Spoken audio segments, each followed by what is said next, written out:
السلام علیکم ورحمۃ اللہ وبرکاتہ۔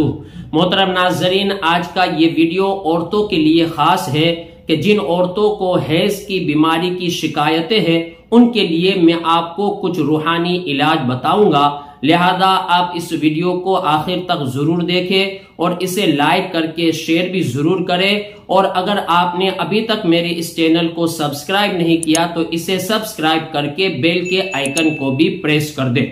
محترم ناظرین، آئیے سب سے پہلے جن عورتوں کو حیض کی کمی کی شکایت ہے ان کے لیے ایک روحانی علاج سماعت فرما لیں۔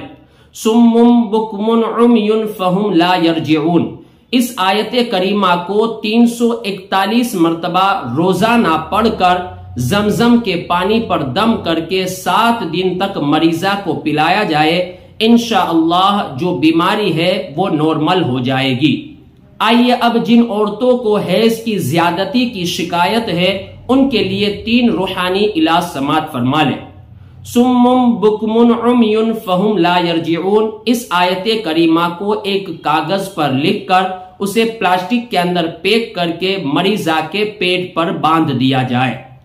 دوسرا روحانی علاج، سورۃ الدہر کو روزانہ 1 مرتبہ پڑھ کر زمزم کے پانی پر دم کر کے مریضہ کو 7 دن تک پلایا جائے، انشاءاللہ حیض کی زیادتی کم ہو جائے گی۔ تیسرا روحانی علاج، سورۃ الکوثر کو روزانہ 313 مرتبہ پڑھ کر بارش کے پانی پر دم کر کے مریضہ کو پلایا جائے، انشاءاللہ خون کی زیادتی کم ہو کر نارمل ہو جائے گی۔ محترم ناظرین، اس ویڈیو کو لائک کر کے شیئر ضرور کریں۔ السلام علیکم ورحمۃ اللہ وبرکاتہ۔